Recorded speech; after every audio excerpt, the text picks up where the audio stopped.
أيها النبي حسبك الله ومن اتبعك من المؤمنين صدق الله العظيم وصدق رسوله النبي الكريم الأمين ونحن على ذلك لمن الشاهدين والشاكرين والحمد لله رب العالمين. قال الله تعالى في شان حبيبه صلى الله عليه وسلم إن الله وملائكته يصلون على النبي يا أيها الذين آمنوا صلوا عليه وسلموا تسليما. اللهم صل على سيدنا ومولانا محمد معدن الجود والكرم وآله وبارك وسلم صلاة وسلاما عليك يا سيدي يا سيدي يا عربي يا مكي يا مدني يا هاشمي يا قرشي يا مطلبي يا ملجائي يا مأوائي يا آقائي يا حبيبي يا طبيبي يا سيدي يا رسول الله صلی اللہ تعالی علیہ وسلم. عشرہ محرم الحرام 1433 ہجری کے سلسلے میں 10 روزہ محافل کی میں سے آج ہماری دوسری نشست ہے. اللہ تبارک و تعالی ہماری ان محافل کو اپنی بارگاہ میں شرف قبولیت عطا فرمائے. ہمارا آج کا موضوع سیدنا فاروق اعظم رضی اللہ تعالی عنہ کی ذات مبارک ہے. خلیفہ دوم سیدنا عمر فاروق اعظم رضی اللہ تعالی عنہ کے حالات زندگی آپ سماعت فرمائیں گے. چنانچہ حضرت فاروق اعظم رضی اللہ تعالی عنہ ان کا اسم گرامی ہے عمر، والد کا نام خطاب، دادا کا نام عبد العزا، اور یہ حضرت عمر فاروق رضی اللہ تعالی عنہ حضور اکرم صلی اللہ تعالی علیہ وآلہ وبارک وسلم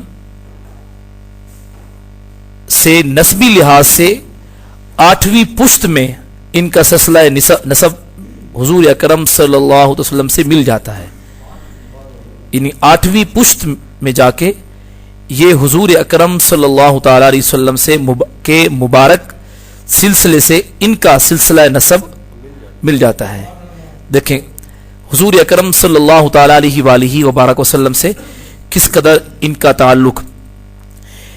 حضرت فاروق اعظم رضی اللہ تعالی عنہ یہ حضور اکرم صلی اللہ علیہ وسلم سے عمر میں تقریباً 13 برس چھوٹے تھے.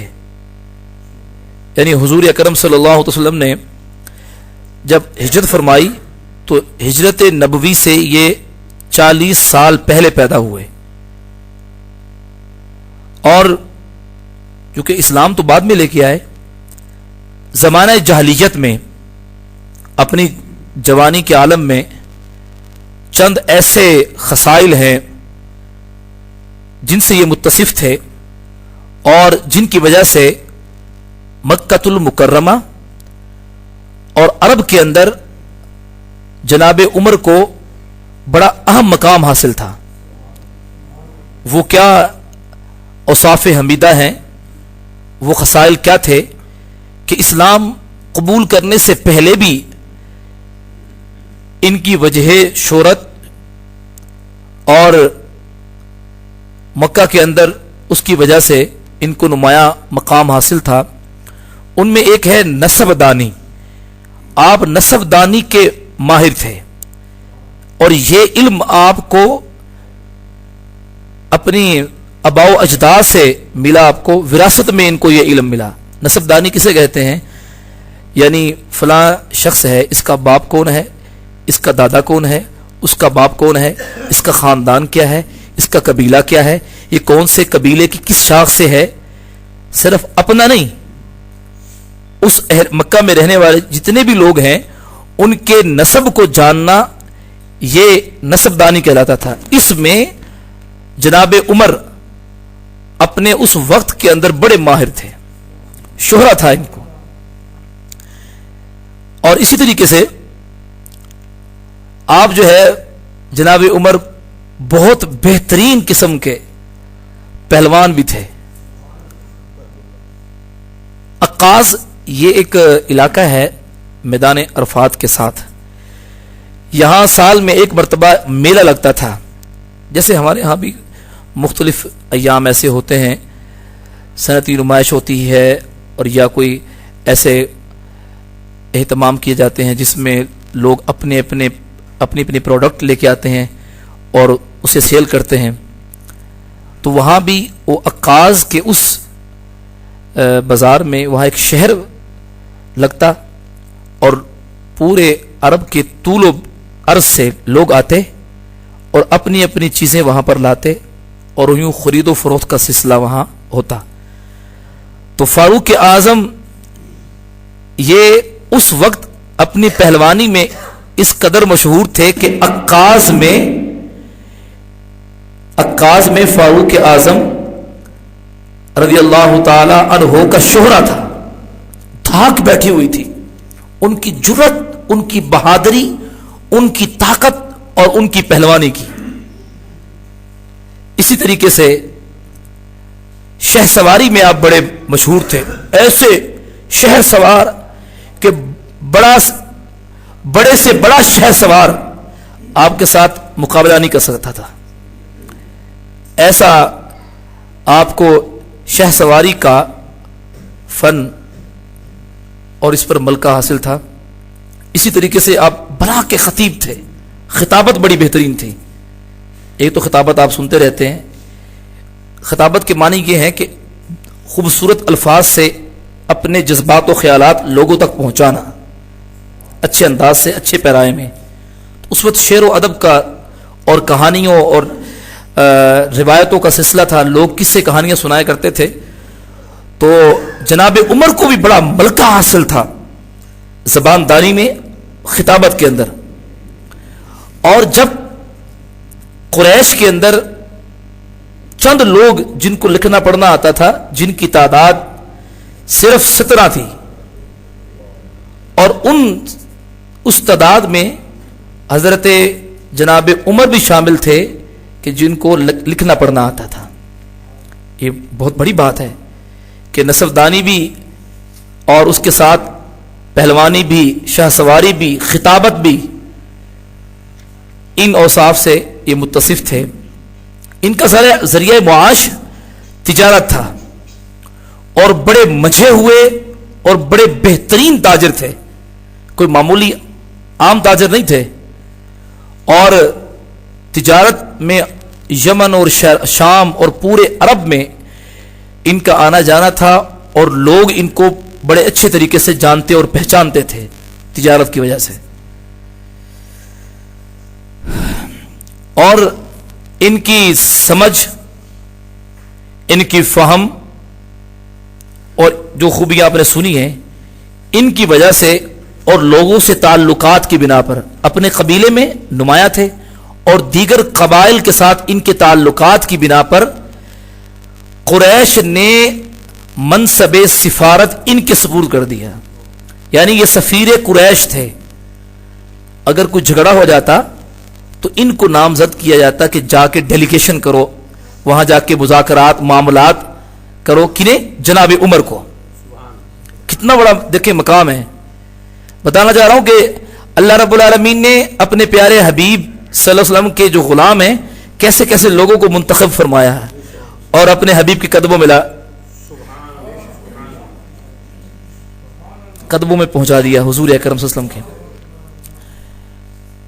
تو سفیر قریش تھے جناب عمر. پھر کیا ہوا؟ وہ وقت, وہ گھڑی, وہ لمحہ آ پہنچا جب حضور اکرم صلی اللہ تعالی علیہ وسلم کوہ صفا پر کھڑے ہو کر اعلان فرما رہے ہیں, قولوا لا الہ الا اللہ یا ایھا الناس قولوا لا الہ الا اللہ. اے لوگو کہو اللہ کے سوا کوئی معبود نہیں. اور فرمایا انا محمد رسول اللہ, اور میں محمد اللہ کا رسول ہوں. جب آپ نے اعلان نبوت فرمایا تو چونکہ ابھی عمر انہوں نے اسلام قبول نہیں کیا تھا اور مکہ میں بت پرستی اور شرک کفر و طغیان تھا، تو تقریباً 7 برس تک آپ اسی کیفیت میں رہے اور اسلام کے دشمن نہیں بلکہ بہت بڑے دشمن رہے، بہت بڑے دشمن، جو ان سے بن پڑا انہوں نے کیا۔ ان کی ایک کنیز تھی بسینہ نامی جو مسلمان ہو گئی، تو جب ان کا ان پہ بس چلتا اس قدر مارتے کہ اس بیچاری کو نڈھال کر دیتے۔ 7 سال کے بعد، اعلان نبوت کے 7 سال کے بعد وہ لمحہ آ گیا جب حضور اکرم صلی اللہ تعالی علیہ وآلہ وبارک وسلم اللہ رب العالمین کی بارگاہ میں دعا کے لیے ہاتھ اٹھاتے ہیں، اور اللہ کے حبیب کیا دعا مانگتے ہیں؟ اللہم اعز الاسلام بابی جہل ابن الشام وبعمر بن الخطاب، کہ اے اللہ عز و جل 2 آدمیوں میں سے ایک کے ساتھ اسلام کو عزت عطا فرما، یعنی ابن حشام ابو جہل یا عمر بن خطاب، ان دونوں میں سے کسی ایک کے ذریعے سے اسلام کو عزت عطا فرما۔ ادھر اللہ کے حبیب صلی اللہ علیہ وسلم نے دعا کے لیے ہاتھ اٹھائے، اور ادھر فاروق اعظم جو کہ ابھی مسلمان نہیں ہوئے، جناب عمر وہاں سے چلے اور اس ارادے اور اس نیت کے ساتھ کہ شجر اسلام جو بڑھتا چلا جا رہا ہے، پھیلتا پھولتا چلا جا رہا ہے، اور آئے روز خبر سننے کو آتی ہے کہ فلاں مسلمان ہو گیا، صبح کو یہ خبر سنی، دوپہر کو پتہ لگا فلاں بھی مسلمان ہو گیا، شام کو پتہ چلا کہ فلاں بھی مسلمان ہو گیا، آئے روز مسلمانوں کی تعداد میں اضافہ در اضافہ ہوتا جا رہا ہے۔ آج میں شجر اسلام کو جڑ سے اکھیڑ پھینکوں گا۔ گھر سے چلے، راستے میں خبر ملی کہ بہن اور بہنوئی وہ مسلمان ہو چکے ہیں۔ بہن کا نام ہے فاطمہ رضی اللہ تعالی عنہا، اور جو آپ کے بہنوئی ہیں ان کا نام حضرت سعید بن زید رضی اللہ تعالی عنہ، وہ مسلمان ہو گئے۔ بڑے تیش میں آئے کہ اسلام میرے گھر میں پہنچ چکا ہے، میں محمد عربی صلی اللہ علیہ وسلم کو قتل کرنے کا ارادہ رکھتا ہوں اور اسلام میرے گھر میں پہنچ چکا ہے۔ تیش میں غصے کے ساتھ گھر پہنچے۔ جب اپنی بہن کے گھر آتے ہیں تو کیا سنا؟ اندر سے قرآن مجید فرقان حمید کی تلاوت کی آواز آ رہی ہے۔ بہت غصہ آیا، آؤ دیکھا نہ تاؤ، بہن کو بھی مارنا شروع کر دیا اور بہنوئی کو بھی مارنا شروع کر دیا۔ اتنا مارا کہ مار مار کے ان کو لہو لہان کر دیا۔ اب جب تھک گئے نا، بس ہو گئی، بہن کہنے لگی کہ اے بھائی، جو جام محبت ہم نے پیا ہے اور جو محبت رسول ہمارے دلوں کے اندر رچ بس چکی ہے، تو اگر ہمیں جان سے مار بھی ڈالے تو یہ محبت رسول ہمارے دلوں سے تو نکال نہیں سکتا۔ اے عمر، تو خطاب کا بیٹا ہے، سارا عرب تیرے نام سے کانپتا ہے، تیری دھاک، تیرا روب، تیری ہیبت سب پر ہے، لیکن کسی بھول میں مت رہنا، شمع عشق مصطفیٰ ہمارے سینوں میں روشن ہو چکی ہے۔ اے عمر، تو اس کو بجھا نہیں سکتا۔ بڑے حیران ہوئے، مار کھانے کے باوجود اتنی جرت، اتنی بہادری، ٹھنڈے ہو گئے۔ کہنے لگے اچھا سناؤ تو صحیح، کیا سنا رہے تھے، کیا پڑھ رہے تھے؟ وہ آیات جو پڑھ رہے تھے مجھے بھی سناؤ۔ اللہ اکبر۔ تلاوت قرآن پاک سننا شروع کی۔ اب جو قرآن پاک سنتے چلے گئے، جسم پر لرزہ طاری ہو گیا، کانپنے لگے، اور دیکھتے ہی دیکھتے آنکھوں سے اشک بہنے لگے. وہ عمر کہ جس کے نام سے لوگ کانپتے تھے آج وہ قرآن سن کے کانپ رہا ہے.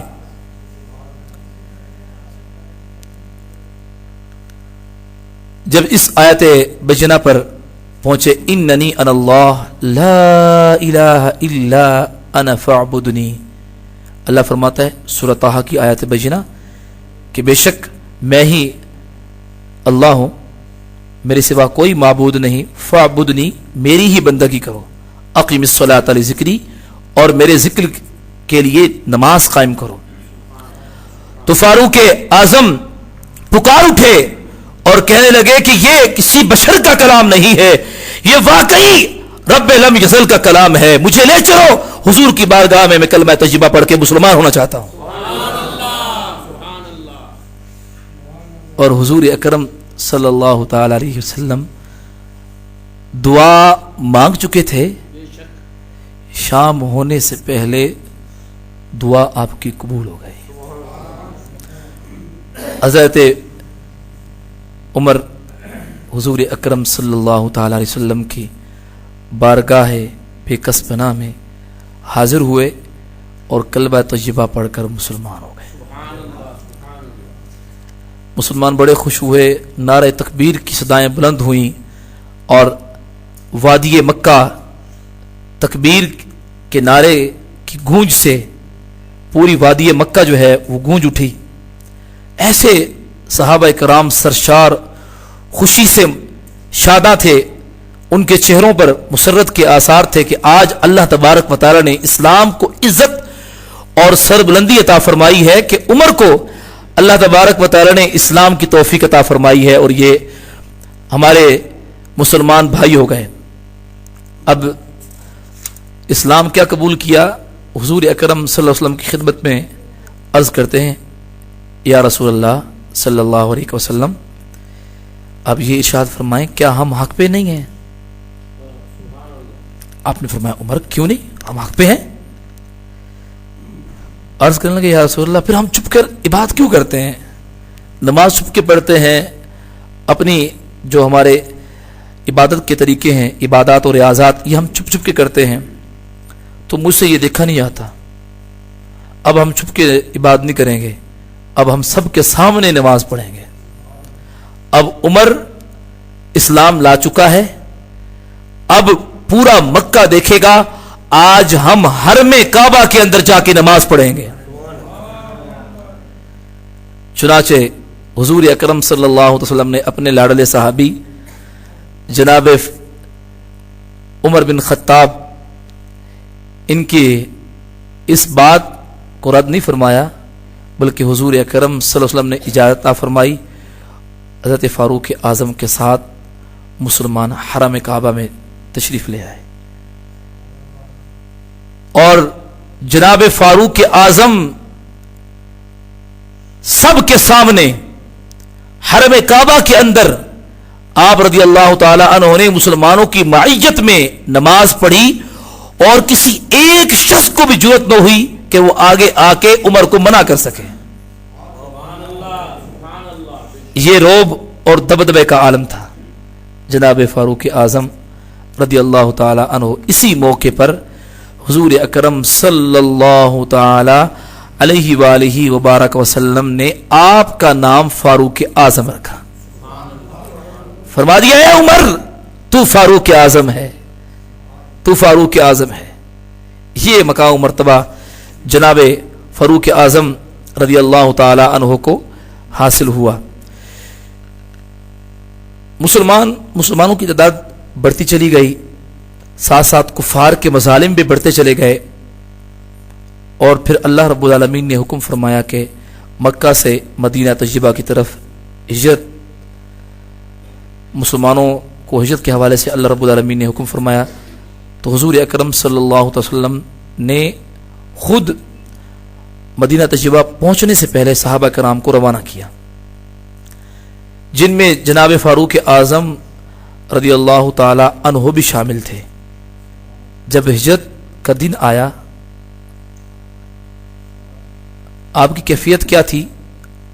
آپ نے چھپ کر بھاگ کے ہجرت نہیں کی، بلکہ لکھا ہے جب آپ مکۃ المکرمہ سے مدینہ طیبہ کی طرف روانہ ہوئے تو 20 افراد آپ کے ساتھ تھے اور ہاتھ میں ننگی تلوار تھی، کاندھے پر کمان اور تیروں کا ترکش آپ نے لگا رکھا ہے، کفار کے مجمع سے گزرے، بڑے اطمینان کے ساتھ سینہ پھلا کے بیت اللہ شریف میں آپ نے خانہ کعبہ کا طواف کیا، اور طواف کرنے کے بعد مشرکین مکہ کو مخاطب ہو کر جناب فاروق اعظم کیا فرماتے ہیں؟ کہتے ہیں جو شخص چاہتا ہے کہ اس کی ماں اس پر روئے اور اولاد یتیم ہو جائے، عورت بیوہ ہو جائے، وہ حرم کعبہ سے باہر نکل کر ذرا مجھ سے لڑے تو صحیح، آئے اور میرا راستہ روک کے دکھائے۔ آج عمر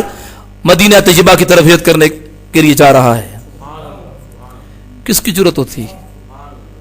للکار فاروقی کے سامنے کون آتا؟ فاروق اعظم رضی اللہ تعالی عنہ کا ایسا روب، مدینہ طیبہ تشریف لے آئے، حضور اکرم صلی اللہ تعالی علیہ وآلہ وبارک وسلم کی تشریف آوری بھی ہو گئی، اور انصار اور مہاجرین کے درمیان محبت کا رشتہ قائم ہوا۔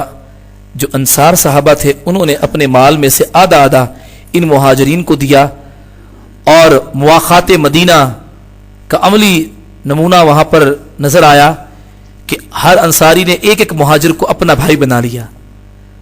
حضرت فاروق اعظم کے بھائی کون بنے؟ حضرت عتبان بن مالک رضی اللہ تعالی عنہ، جو کہ قبیلہ بنو سالم کے معزز رئیس تھے، انہوں نے جناب فاروق اعظم رضی اللہ تعالی عنہ کو اپنا بھائی بنا لیا، اور یوں جناب فاروق اعظم رضی اللہ تعالی عنہ مدینہ طیبہ کے اندر سکونت پذیر ہوئے، حضور اکرم صلی اللہ تعالی علیہ وآلہ وبارک وسلم کی معیت میں۔ جب نماز کے لیے بلانے کے حوالے سے مشورہ ہوا کہ لوگوں کو نماز کی دعوت دینے کے لیے کیا اہتمام کیا جائے، کسی نے کہا کہ نکارہ بجایا جائے، کسی نے کہا ناقوس بجایا جائے، کسی نے کہا گھنٹی بجائی جائے، تو جناب عمر فاروق اعظم رضی اللہ تعالی عنہ نے جب یہ مختلف آراء سنی تو آپ نے عرض کیا یا رسول اللہ صلی اللہ علیہ وسلم، کیوں نہ ایسا کر دیا جائے کہ ایک شخص کھڑا ہو کے پکارے، نماز کی صدا لگائے اور لوگ اس کی صدا سن کر مسجد میں آئیں، جب جب نماز کا وقت ہو پکارنے والا نماز کے لیے پکارے، اور اس کی پکار سن کر سارے مسلمانوں کو پتہ چل جائے گا کہ نماز کا وقت ہو چکا ہے، تو جماعت قائم ہوگی، بجائے ہم یہود نصارہ یا دیگر لوگوں کے طریقے پر عمل کرتے ہوئے ہم ناقوس نکارہ یا گھنٹی وغیرہ بجائیں۔ حضور اکرم صلی اللہ تعالی علیہ وسلم کو اپنے پیارے فاروق کی یہ بات بڑی بھری لگی، اور جناب فاروق اور ایک دو صحابہ اور بھی خواب میں اذان کے الفاظ سن چکے تھے۔ چنانچہ حضور اکرم صلی اللہ تعالی علیہ وسلم نے حضرت فاروق اعظم رضی اللہ تعالی عنہ کی رائے پر عمل کیا، اور پھر جبریل امین علیہ السلام حاضر خدمت ہوئے، جو فاروق اعظم رضی اللہ تعالی عنہ کے خواب اور دیگر صحابہ کرام کے خواب میں الفاظ اذان کے سنائے گئے تھے، وہی اذان کے الفاظ حضور اکرم صلی اللہ علیہ وسلم کی خدمت میں جناب جبریل امین علیہ السلام نے عرض کیے کہ اللہ فرماتا ہے کہ یوں اذان دی جائے اور یوں مسلمانوں کو بلایا جائے۔ جناب فاروق اعظم رضی اللہ تعالی عنہ اس کی وجہ سبب بنے، ان کی رائے پر اذان کا حکم ہوا۔ اب دیکھیں خضرہ مسجد میں اذان ہوتی ہے، ملتان میں کتنی مساجد ہیں، ان میں اذان ہوتی ہے، پاکستان، پورا عرب، پورے ورلڈ میں جتنی بھی مساجد ہیں ان میں اذان دی جاتی ہے، اس کا ثواب کس کو ملتا ہوگا؟ ذرا غور کریں بھئی، اذان دینے والا مؤذن ہے، اللہ اکبر کی صدا لگا رہا ہے، اشہد ان لا الہ، اللہ کی وحدانیت کی گواہی دے رہا ہے، حضور کی رسالت کی گواہی دے رہا ہے، حی علی الصلاۃ، آؤ نماز کی طرف، حی علی الفلاح، آؤ فلاح کی طرف پکار رہا ہے نا، الصلاۃ خیر من النوم، نماز نیند سے بہتر ہے. بھائی مؤذن کا ثواب تو کہیں نہیں گیا. مؤذن نے جو کلمات ادا کیے اس کو ہر کلمے کے بدلے میں نیکی مل رہی ہے, ثواب مل رہا ہے. جو اس کا جواب دے رہا ہے اپنے اپنے گھر میں جہاں موجود ہے اس کو ثواب مل رہا ہے. اور جناب فاروق اعظم رضی اللہ تعالی عنہ کو کس قدر ثواب مل رہا ہو. تصور کریں ان کی نیکیوں کا, ان کے درجات کا, ان کے مقام رفیع کا تصور تو کریں کہ اللہ کے پیارے حبیب کے غلام کا دیکھیں کیا مقام ہے. اللہ اکبر. اب ان کی سیرت طیبہ کے کافی گوشے ہیں. میں صرف آپ کا سیرت و کردار کے حوالے سے اہم باتیں عرض کرنا چاہوں گا تاکہ ہم کچھ سیکھیں. دیکھیں آج ہم شکوہ کرتے ہیں پریشانی کا, گھر میں تنگ دستی ہے, کاروبار میں برکت نہیں ہے, بڑی پریشانی کا عالم ہے, گھر میں بیوی بھی پریشان ہے, اولاد بھی پریشان ہے, اور بیماری ہے, قرض داری ہے, نچاکیاں ہیں, مختلف مسائل کا رونا ہم روتے ہیں. اپنے سے جو آلہ ہے اس کو دیکھتے ہیں, کہتے ہیں اس کے پاس تو بڑا مکان ہے, میرے پاس چھوٹا مکان ہے, یا میں کرائے پہ رہتا ہوں, اس کے پاس تو اپنا مکان ہے, اس کے پاس گاڑی ہے, میرے پاس تو گاڑی بھی نہیں ہے, اس کا بزنس اپنا ہے, میں ملازمت کرتا ہوں. بیچارے یہ سوچ سوچ کے اپنے دل کو گھلاتے رہتے ہیں. آئیے دیکھیے جو فاروق اعظم رضی اللہ تعالی عنہ حضور کے غلام ہیں, کتنا مقام ہے, لیکن خشیت الہی دیکھیں, اپنے رب پر توکل دیکھیں, بھروسہ دیکھیں, دنیا سے بے رغبتی دیکھیں, سیرت و کردار دیکھیں اور غور و خوض کریں اور اس سیرت و کردار کو اپنانے کی کوشش کریں. پھر دیکھیے گا یہ شکوے گلے ختم ہو جائیں گے اور اللہ تبارک و تعالی صبر و شکر کی نعمت عطا فرمائے گا. اللہ اکبر. کتنا خوف خدا تھا کہ آپ رضی اللہ تعالی عنہ خوف خدا میں اس قدر اشک بہاتے کہ آپ رضی اللہ تعالی عنہ کے چہرے پر 2 لکیریں پڑ گئیں. آنسو بہنے کی وجہ سے چہرے پر 2 لکیریں پڑ گئیں. اور کبھی خوف خدا سے اس قدر روتے کہ آپ غش کھا کر بے ہوش ہو جاتے. اور سادگی کیا, صحن حرم میں اینٹ کا سرہانہ بنا کر آرام فرما ہوتے ہیں, کوئی تکلف, کوئی اہتمام نہیں. ایک دفعہ آپ ایک مکان کے قریب سے گزرے, ایک شخص نے قرآن مجید فرقان حمید کی چند آیت بجنہ تلاوت کی. جب قاری قرآن اس آیت پر پہنچے, ان عذاب ربک لواقع, یقیناً آپ کے رب کا عذاب واقع ہو کر ہی رہے گا. جناب فاروق اعظم کانپ اٹھے, چیخ ماری اور بے ہوش ہوئے. جب ہوش آیا تو تقریباً 1 ماہ تک بیمار رہے اور لوگ آپ کی عیادت کرنے کے لیے آتے رہے قرآن سن کر. یہ کیفیت جناب فاروق اعظم رضی اللہ تعالی عنہ کی. اور زہد و تقوی دیکھیں, آپ کے جسم پر جو کپڑا آپ پہنتے تھے کئی پیوند آپ کے کرتے کے اندر لگے ہوتے, کئی پیوند. سر پر پھٹا ہوا امامہ, پاؤں میں ٹوٹی ہوئی جوتیاں, اور آپ نے کبھی بھی نرم و ملائم لباس نہیں پہنا. ایک طرف تو لباس کا ہی عالم, اور غذا اتنی سادہ, سوکھی روٹی اور سالن, زیتون کا تیل, سوکھی روٹی اور سالن میں زیتون کا تیل.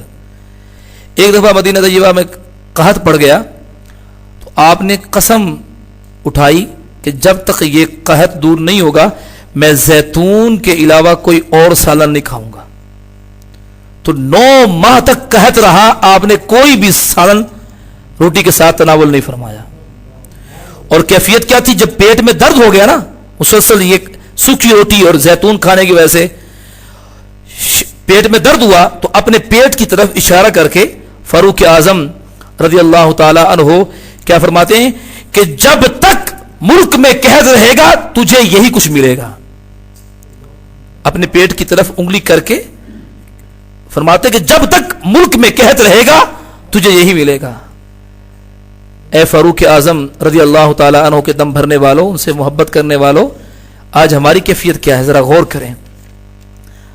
ہمیں تو میں دور کی بات نہیں کرتا, جو پاکستان کے دور و دراز کے علاقے ہیں جہاں بیچارے لوگ غربت اور افلاس کی زندگی بسر کرتے ہیں, میں صرف یہی کہتا ہوں کبھی ہم نے خبر لی ہمارے خاندان میں ہماری برادری کے اندر کون سا گھر ایسا ہے کہ جو بیچارہ غربت اور افلاس کی زندگی بسر کر رہا ہے. میرے بھائی ہیں 4 5 2 3, میری بہنیں اتنی ہیں, ان کی کیفیت کیا ہے؟ کیا اس کے گھر میں چولہا جلا؟ سوال ہے میرا. کبھی ہم تو انواع و اقسام کے کھانے کھاتے ہیں, ہمارا پیٹ پھر بھی نہیں بھرتا. اتنی نعمتیں ملنے کے باوجود اللہ رب العالمین کا شکر ادا نہیں کرتے. اور جناب فاروق اعظم کا دیکھیں, کھانا دیکھیں, ان کا لباس دیکھیں, ہم شکر ادا کریں کہ اللہ رب العالمین نے پہننے کے لیے لباس ہمیں دیا ہے. ہم رات کو بھوکے نہیں سوتے, اس کا رب کا کرم دیکھیں. ہم نے بندگی نہیں کی, اس کی نماز نہیں پڑھی, نمازیں چھوڑ دی. مؤذن کہتا رہا حی علی الصلاۃ, آؤ نماز کی طرف. الصلاۃ خیر من النوم, نماز نیند سے بہتر ہے, لیکن ہمیں نیند پیاری رہی. مؤذن کی اذان کو ہم نے انسنا کر دیا, لیکن وہ رب دیکھیں, وہ مالک دیکھیں, سارا دن نافرمانی میں گزار دیا, لیکن اس نے ہمیں بھوکا نہیں رکھا, بھوکے نہیں سوئے. کتنا کریم رب ہے, پھر بھی شکر ادا نہیں کرتے اپنے رب کا. تصور کرو اگر اس رب عز و جل کی ناراضگی کا سامنا کرنا پڑ گیا, اگر رب عز و جل ہم سے یہ نعمتیں لے لے. مجھے چھوٹی سی بات بتائیں, ہم غور و خوض نہیں کرتے, غور و خوض نہیں کرتے. اگر ایک نعمت, ایک آنکھ کی نعمت ہے, اگر ہماری ایک آنکھ ہم سے لے لی جائے, ہماری کیفیت کیا بنے گی؟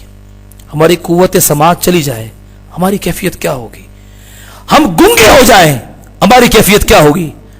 اللہ ہمیں اپنی پناہ میں رکھے. ہمارے ہاتھ پاؤں سلامت ہیں, اگر اس میں سے کچھ ہم سے لے لیا جائے ہم کیا کریں گے؟ کیا کر سکتے ہیں؟ اپاہج ہو جائیں ہم کیا کر سکتے ہیں؟ رب کا شکر ادا کریں. مولا تیرا شکر ہے, تو نے صحیح جسم عطا فرمایا ہے, دیکھنے کے لیے آنکھیں دے دی ہیں, سننے کے لیے کان دے دیے ہیں, بولنے کے لیے زبان دے دی ہے, پکڑنے کے لیے ہاتھوں میں قوت ہے, چلنے کے لیے پاؤں میں طاقت ہے. مولا تیرا شکر ہے, تو نے نعمتیں دی ہیں, اولاد بھی دی ہے, گھر بھی دیا ہے, کاروبار بھی دیا ہے, روزگار بھی دیا ہے. مولا تیرا شکر ہے, والدین کی نعمت بھی تو نے دی ہے. اللہ اکبر. خشیت الہی, خوف خدا. اولاد کی تربیت دیکھیں کیسی فرماتے ہیں. ایک دفعہ بازار میں دیکھا کہ ایک بڑا موٹا فربا اونٹ فروخت ہونے کے لیے آیا ہے. آپ نے پوچھا بڑا خوبصورت اور بڑا صحت مند اونٹ ہے, یہ اونٹ کس کا ہے جو فروخت ہونے کے لیے لایا گیا ہے؟ آپ سے کہا کہ آپ کے بیٹے عبداللہ کا ہے. کہنے گے عبداللہ کا؟ بلوایا, اے عبداللہ یہ اونٹ تم نے کب خریدا؟ عرض کرنے لگے بابا جان بات یہ ہے کہ جب میں نے خریدا تھا نا تو یہ بہت لاغر اور کمزور تھا, تو بیت المال کی جو چراگاہ ہے وہاں میں نے چھوڑ دیا تو یہ کھاتا رہا, فربا ہو گیا. تو حضرت فاروق اعظم رضی اللہ تعالی عنہ آپ نے کیا فرمایا؟ یہ اونٹ بکے گا اور تم اتنی ہی رقم لوگے جتنی رقم اس اونٹ کو خریدنے میں تم نے صرف کی تھی, بقیہ رقم بیت المال میں جمع کرواؤ گے. آج ہر کوئی سہانے سپنے دیکھتا ہے, میں ملک کا بادشاہ بن جاؤں, وزیر بن جاؤں, مشیر بن جاؤں, میں باغے اقتدار میرے ہاتھوں میں آ جائے. بہت مشکل سودا ہے. بندہ اپنے اعمال کا حساب دینا اس کے لیے مشکل ہے, اپنی اتنی 18 کروڑ عوام کا حساب کیسے دے گا اپنے رب کی بارگاہ میں؟ جو عوام کا پیسہ ہے, جو ہمارے مقتدر طبقہ ہے, جو بے دریغ طریقے سے اس کو کھا رہے ہیں, بروز قیامت اللہ کی بارگاہ میں کیسے جواب دے ہوں گے؟ حضرت فاروق اعظم رضی اللہ تعالی عنہ کے کردار کو اپنانے کی ضرورت ہے. اللہ اکبر. غریبوں کی مدد کرتے ہیں, امیر المومنین ہیں. 22 لاکھ مربع